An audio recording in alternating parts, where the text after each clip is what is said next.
Frequência de saudação abertas. Este é o episódio 9 do Dobra 9, podcast onde nós estamos analisando cada um dos episódios da série Star Trek Discovery. Meu nome é Ricardo Pinheiro e nós iremos falar do episódio 9, cujo título é In the Forest I Go. O episódio foi veiculado no dia 12 de novembro de 2017 nos Estados Unidos e no dia seguinte, no dia 13 de novembro de 2017, liberado pela Netflix para todo mundo. Começamos então pela frase do episódio. I'm a doctor, not a coal miner. Entre várias frases desse episódio memorável, eu gostaria de destacar o diálogo no finalzinho entre o Capitão Gabriel Lorca e o Tenente Paul Stamets. O Capitão Lorca vira para o Tenente e diz: "Você serviu bravamente à Federação, Tenente." E ele responde: "Bem, eu sempre terei que lhe agradecer pela vista." Vamos então para a resenha. Conforme acabou o episódio 8, a Discovery estava em órbita do planeta Pavo, aguardando a chegada da nave sarcófago dos Klingons, ou quem viesse, eles não tinham certeza que seria a nave sarcófago, mas recebe ordens vindo do comando da Frota Estelar para retornar para a base estelar 46, para trás das linhas da Frota Estelar. O Capitão Lorca insiste, pede para ficar, para proteger o planeta, mas os seus argumentos são ignorados. O jeito é voltar e ele decide voltar, só que ele volta em dobra 5, e se não me engano é a primeira vez que vemos a Discovery viajando em dobra. O primeiro oficial Saru argumenta que é possível arrumar uma maneira de detectar a camuflagem Klingon. E o Capitão Lorca mostra que ele decidiu voltar em dobra para ganhar tempo, já que se ele estivesse usando o motor de esporas e fazer um salto instantâneo, resolveria. Nesse caso, eles têm 3 horas para descobrir isso. E eles desenvolvem uma maneira de descobrir a camuflagem. E aí vemos que eles têm um plano e consiste em fazer o quê? Nós entrarmos na nave, colocar 2 sensores dentro dessa nave, um aproximadamente na frente e outro mais atrás, e aí fazemos um mapeamento na nave, capturando a informação gerada pelos sensores. No caso, que eles queriam descobrir a frequência de oscilação do sistema de camuflagem. Só que para fazer normalmente isso ia demorar muito tempo, dias, e para acelerar o processo eles teriam que dar a volta na nave, e para fazer isso com a Discovery eles teriam que fazer vários pequenos saltos, no caso total 133, em torno dessa nave. Enquanto isso a Discovery está capturando toda essa informação. Com isso eles conseguiriam mapear todo o entorno da nave. Com toda essa massa de dados seriam processados e seria possível com isso descobrir a frequência de oscilação do sistema de camuflagem, e aí seria possível localizar uma nave camuflada Klingon. E esses microsaltos ocorreriam durante o combate, ou seja, o embate que haveria entre a Discovery e a nave Klingon, ou seja, a nave sarcófago, no caso quando chega sabemos que é ela, eles conseguiriam dessa forma, no meio do combate, com todos esses saltos programados, eles conseguiriam ainda dar uns tirinhos na nave, tentar se defender, mas fariam para fazer esse levantamento de informação. Só que tem um problema. Já ficou claro, a gente está percebendo, é que esses saltos estão comprometendo a saúde do Tenente Stamets. O Dr. Culber, companheiro dele, já sabe disso, já está ciente do que está acontecendo. O Capitão Lorca pensa, pondera sobre tudo que foi levantado. Vamos voltar para Pavo. Saltamos de volta para o planeta Pavo. A Michael quer ser parte do grupo que vai para a nave sarcófago colocar os sensores. Ela tem um desejo, digamos, pessoal para ali estar. O capitão se recusa. Ela argumenta logicamente, a segunda vez que ela usa a lógica para explicar e justificar tudo, e Lorca acaba sendo convencido e acaba aceitando. E lá vamos nós, Michael Burnham e o Tenente Ash Tyler, vamos ser transportados para a nave sarcófago para poder agir. Estavam eles usando alguns dispositivos que mascaravam seus sinais vitais humanos. Dessa forma, os sensores internos da nave Klingon não detectariam eles. Enquanto isso, o Lorca vai conversar e convencer os Stamets a fazer toda essa sucessão de saltos. E ele traz um docinho para qualquer cientista na posição dele. Olha, a análise dos dados dos saltos com motor de esporos permitem as viagens que nós já sabemos, mas também possibilita o possível deslocamento para universos paralelos ou universos alternativos. Isso nós sabemos, como qualquer roteiro de série, isso não foi falado de graça. Voltamos à história, a Burnham e o Tyler vão para a nave sarcófago, instalam o primeiro sensor, mas antes de instalar o segundo, eles captam um sinal vital humano. Bem, então tem um ser humano aqui dentro. E próximo a eles, vão procurando, rastreando o sinal, chegam a uma cela, encontram vários corpos de Klingons, no caso todos os inimigos do líder, Col, e encontram a Almirante Cornwell, viva, mas incapaz de caminhar devido aos seus ferimentos que nós vimos acontecer no episódio passado. Eles conseguem entrar e lá eles encontram, num outro canto, eles veem a Lyrell. Vocês devem lembrar do último episódio que a Lyrell foi jogada lá como traidora, Col não confia nela. Ela estava lá presa. E aí o Tyler, que até então não estava mostrando o que estava sentindo, ele manifesta o que nós conhecemos como o transtorno de estresse pós-traumático. O homem surta, e parabéns ao ator porque ele manda muito bem na cena. Então ele entra em choque, ele tem visões do que a gente imagina que sejam as sessões de tortura às quais a Lyrell submeteu ele, e vai passando cenas rápidas e cruzando e cortando e aparecendo. Resultado, ele tá incapacitado. Ele tá sentado ali, em choque, ele não pode fazer nada. A Burnham resolve, bem, lá vou eu, né? Vai sozinha pra ponte da nave sarcófago e ficam pra trás. Tyler, incapacitado, a Cornwell, que não consegue mexer as pernas, e a Lyrell. E a Burnham obtém um sucesso, a Discovery já estava lá, a pancada entre as naves já começou, já está programado os saltos, o Stamets está sendo monitorado pelo Dr. Culber, porque a condição física dele está precária. Então o doutor está monitorando ele lá, não só como paciente, mas também porque há uma relação afetiva entre eles. Então, enquanto isso, a Burnham liga o tradutor universal. Eu acredito que isso foi uma alegria para os atores que não terão que falar em Klingon, apesar de que alguns estão questionando, dizendo, mas o Klingon deles não está sendo bem falado, porque eu conheço o Klingon, você vontade de falar, você falou com algum nativo Klingon, bateu muito papo com os nativos, você foi a Cronos bater papo, provavelmente. Mas voltando, ela liga o tradutor universal que está embutido no comunicador e ela acaba sendo descoberta pelo Col. Ela conseguiu botar o segundo sensor e ela vai ganhando tempo, porque ela vai atraindo os ódios daqueles que não são seguidores do T'Kuvma ali dentro, que ela fala, olha, eu matei T'Kuvma, fui eu que atirei nele. E pra piorar, ela desafia o Col por uma luta corpo a corpo, ainda mais quando ela vê o distintivo da Capitã Georgiou na mão dele. Ele diz que usa aquele distintivo para palitar os dentes. E aí começa a pancadaria. Tem uma luta bem feroz. Parabéns ao ator, ao Kenneth Mitchell, conseguiu duelar bem, lutar com toda aquela maquiagem, toda aquela roupa pesada. Mas quando ela tá quase perdendo a luta, a Discovery completa os saltos, os 133 saltos, e consegue com isso detectar a nave sarcófago. Lembrar que uma nave, quando está com camuflagem ativada, ela tá com os escudos abaixados. E aí a Burnham consegue pegar o distintivo, saltar, e no meio do salto ela é transportada. Ao mesmo tempo que ela é transportada, a Almirante Cornwell e o Tyler são transportados também. E a Lyrell também acaba vindo a tiracolo, porque ela vê, ela não quer ficar, como já falou no episódio que ela queria desertar, ela corre, pula e se abraça ao Tyler, e ela é transportada junto. Feito isso, o capitão fala, fogo à vontade na nave sarcófago, já está com os escudos abaixados, e a nave explode. O Lorca é vitorioso, e é uma cena, eu vou falar depois melhor, uma cena muito bem feita. Inclusive ele bota aquele protetor nos olhos, você vê que ele anda a abrir fogo, vai lá, protege, porque ele quer ver a destruição. E ele descobre no final, talvez um pouco desgostoso, que a Almirante está viva e bem. Depois tem uma conferência com o Almirante Terral,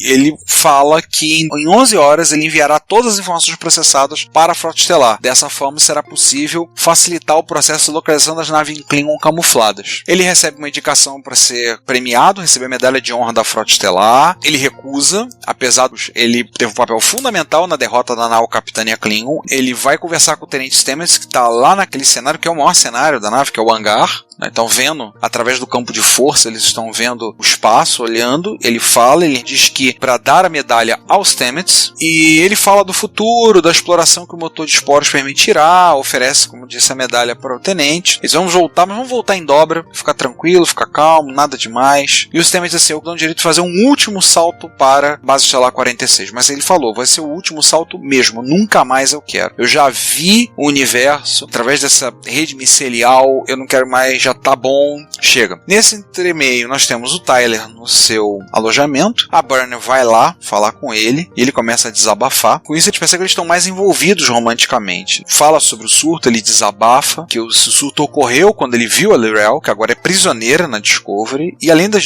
torturas, ele foi abusado sexualmente por ela. Sim, tem a cena lá. E uma cena que vamos dizer impressionante. Maquiaram a atriz toda, Klingon nua. E ele foi abusado sexualmente, ou seja, ele foi estuprado num ritual de dor e de prazer. A Burnham fica com ele, conversa, fica ali, faz aquela companhia, aquele momento, dorme no sofá. Ele acaba saindo depois, vai até a prisão da nave para confrontar Lyrell e ela diz para ele, tudo será elucidado em breve. Então vamos ao último salto. O Stamets desmaia e a sequência fica incompleta. Alguma coisa deu errado. O Stamets está com os olhos brancos, falando tantas possibilidades, tantas coisas, e ao invés de eles chegarem na base estelar, a Discovery encontra cercada por destroços de uma nave em um local desconhecido. E agora, só dia 8 de janeiro para a gente saber o que aconteceu. Passamos aos questionamentos e às opiniões.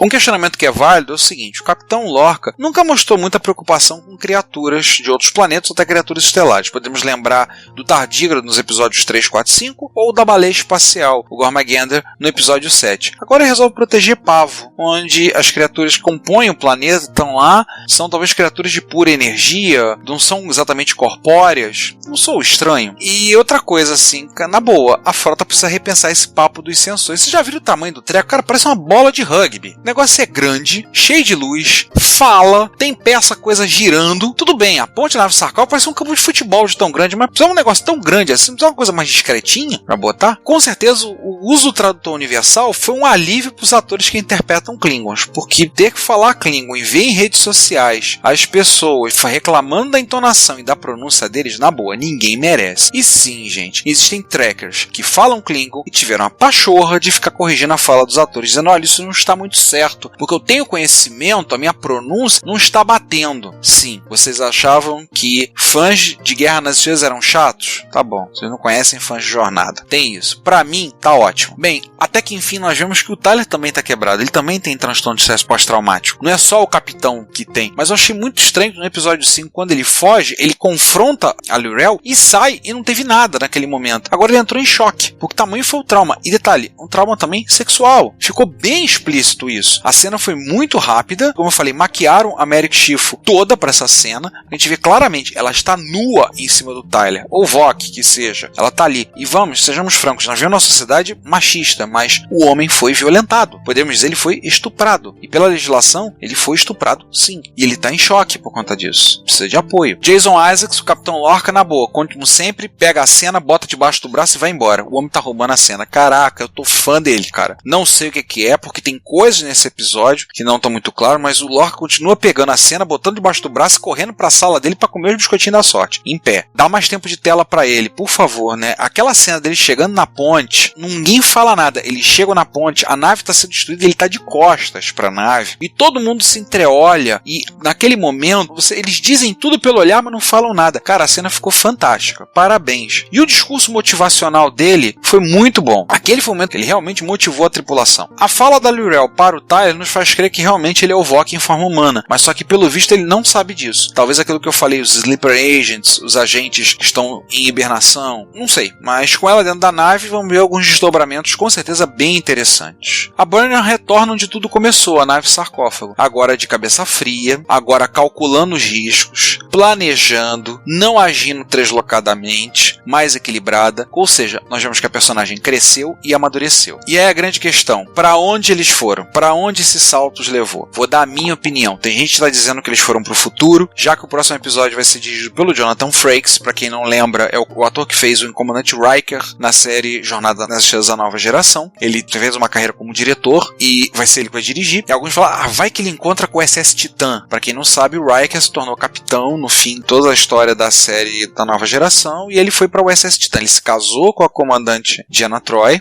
que era a conselheira da nave da Enterprise D. Eles se casaram e foram para o USS Titan. E tem uma série de livros escritos da USS Titan. Alguns já estão sugerindo isso. Outros estão dizendo que vai para o futuro, vai para o século 25, vai encontrar com a Voyager. Eu sou mais simples. Eles foram para o Universo Espelho. Por que para o Universo Espelho? Porque já foi dito que eles iam ter um episódio no Universo Espelho. O próprio Jonathan Frakes escorregou isso. Para quem não sabe o que é o Universo Espelho, é um universo paralelo dentro de Jornada nas Estrelas, onde nós começou num episódio da série clássica, depois houveram 5 episódios de Deep Space Nine no Universo Espelho e 2 episódios de Enterprise. São os menos personagens, mas as personalidades são mais agressivas, eles são desconfiados, são oportunistas. Nesse universo, a visão é militar, onde não existe a Federação, existe o Império Terrestre que domina aquela parte do quadrante Alfa e Beta com mão de ferro. Então você tem guerras, tem conquistas, tem escravidão, tem morte, tem tradições e tem o Spock usando bigode e cavanhaque. Episódio Mirror Mirror, que é o primeiro episódio que tem o Universo Espelho na série clássica. Eu acho que eles foram para o Universo Espelho, não é um assunto que rende mais do que 1 ou 2 episódios, acho que não vão ficar lá até o final, mas juntando os fatos que ele vai dirigir o próximo episódio que vai sair dia 7 de janeiro, e já temos a foto da placa da ISS Discovery, que é a Imperial Service Ship, que é a versão da Discovery no Universo Espelho. Então, tendo esses detalhes, eu acho que eles foram para o Universo Espelho e pronto. Agora, e se eles tivessem saltado para a base estelar 46, o Capitão Lorca talvez fosse destituído do comando. Lembre-se que a Almirante foi enviada enfiada em um transporte para ser operada e ela teria plena recuperação. E quando o almirante comenta isso com ele mostra que era legal, bacana, mas não está muito animado com o fato. Será que ele tem a ver com esse salto mal sucedido? Se vocês olharem lá o terminal, tem um dos últimos saltos, tem uma interferência dele lá no sistema, tem a lista toda dos saltos programados e tem um lá que tem uma interferência dele, tem um override feito por ele. Não sei se ele tem a ver diretamente com esse salto mal sucedido, mas vindo do Lorca com as suas várias camadas, é até plausível pensar nisso. Por isso que a gente acaba gostando tanto do personagem. Enfim, eu adorei o episódio. Para mim, talvez o melhor da temporada até aqui. Excelente. Vamos para as curiosidades. O nome do episódio vem de uma citação de John Muir, que é um dos pioneiros do movimento de conservação da natureza nos Estados Unidos. A frase completa é: "E florestas adentro eu vou para perder minha mente e encontrar minha alma." Os autores escolheram esse nome por ser uma alusão clara à jornada de redenção da Michael Byrne. Inicialmente seriam 525.600 saltos. Por quê? Porque é uma referência à música Seasons of Love, do musical Rent, que tanto os atores Anthony Rapp quanto Wilson Cruz, ou seja, respectivamente o tenente Paul Stamets e o Dr. Hugh Culber, interpretaram. Então é uma referência, uma homenagem ao trabalho que eles já fizeram desse musical interpretando no teatro. Só que na boa, o número é irreal. Baixaram para 133. E por que 133? Uma homenagem ao piloto do remake da série Battlestar Galactica, de 2004. Se você assistiu Galáctica, vai lembrar que o primeiro episódio de todos, depois da minissérie, começou a série mesmo, se chama 33. E ele foi escrito por Ronald D. Moore, que foi roteirista da Nova Geração, Deep Space Nine, chegou a trabalhar alguns episódios em Voyager, quando ele rompeu com Jornada, seguiu, e ele era o produtor executivo de Battlestar Galactica. Diga-se passagem, uma série que, se você não viu, veja, vale muito a pena. Mesmo assim, tem uma referência ao musical Rent, quando o Stamets promete acompanhar o Culber a uma apresentação do musical La Boheme, no qual esse musical Rent é baseado. E aí tem o que causou uma certa polêmica para alguns: o Culber e o Stamets trocam um beijo, e é o primeiro beijo homossexual masculino da franquia. Lembrar que o primeiro beijo homossexual feminino foi em Deep Space Nine, comentei alguns episódios atrás. Na minha opinião, encaixou bem na história, não foi gratuito, encaixou muito bem. Pra mim não tem problema nenhum, tudo certo. A Almirante Cornwell ia ser morta, mas as autoras gostaram tanto da atuação da atriz, da Jane Brooke, falaram: poxa, ela é um personagem forte, vamos trazê-la de volta, ainda que inicialmente ela tá paraplégica, mas pelo visto ela foi curada pela cirurgia. A ciência do século 23 e a medicina avançaram. Bem, não era pra Michael derramar aquela lágrima quando o Tyler desabafa com ela, a princípio não, mas cara, que atuação da Soneca Martin Green. Ela coube muito bem nessa cena, ela derramou aquela única lágrima naquele momento, ele desabafando. E se você tiver a oportunidade, veja o After Track, porque tá lá a Soneca e a Mary Wiseman, a cadete Silva Tilly. E elas são muito simpáticas, muito divertido. O episódio é ótimo. E conversaram com as duas autoras do episódio também. Notaram que chamaram dos alto-falantes um cadete chamado Decker. Vale lembrar que William Decker, não sabemos se foi o mesmo Decker, foi capitão da Enterprise por época do primeiro episódio, aliás, por época do primeiro filme, da Motion Picture. Ele era o capitão da Enterprise depois que ela foi reconstruída praticamente. O capitão James Kirk passou ao almirante e ele passou a capitão da Enterprise. Será que é o mesmo? Não sei. Possível que ele fosse cadete nessa época. E vamos lá, parabéns para a coreografia da luta entre o Kor e a Michael Byrne, né? É o que eu falei antes, parabéns pro ator, com aquele monte de roupa, aquele monte de maquiagem, de lutar daquele jeito, parabéns para ele. O Lorca pronunciou, talvez de todas, a frase das mais famosas jornadas das audaciosamente indo onde ninguém jamais esteve. Cronologicamente, é a primeira vez que isso é dito dentro de toda a franquia. E sim, essa é uma das referências ao segundo piloto da série clássica. Notou na coloração esbranquiçada que o olho dos Stamets ficou? Pois é, eu lembrei na hora desse mesmo episódio, onde nenhum homem jamais esteve, e do Gary Mitchell e da Elizabeth Debner, que aparecem nesse episódio, que tecnicamente é o segundo piloto da série clássica. Segunda referência. Esse é o primeiro episódio de Star Trek onde podemos ver mamilos. São muito polêmicos. Mesmo que seja no pesadelo de um homem abusado sexualmente. E essa é a primeira vez que vemos uma temporada de Star Trek dividida em duas partes, com um fechamento, um cliffhanger da primeira para a segunda parte. Eles chamam esse de o primeiro capítulo e a partir do dia 8 de janeiro veremos o segundo capítulo. Bem, minha conclusão do episódio...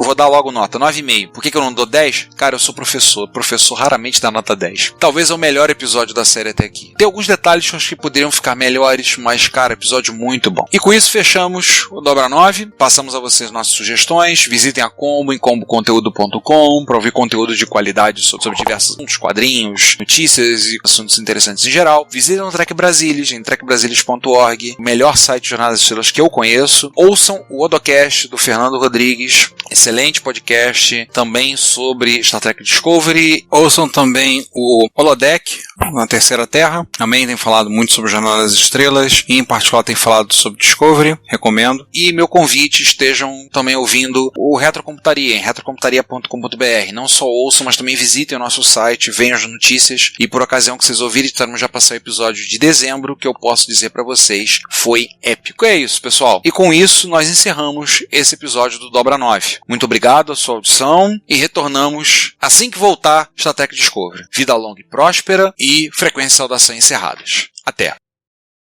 Obrigado por assistir esse vídeo. Deixe o seu comentário e também aquele like. Assine o canal para saber o que estamos fazendo e temos a nossa comunidade também no Discord. Se você achar que merecemos, ajude através do Pix. Aqui tem outros vídeos para você continuar acompanhando. Até mais, amor e paz.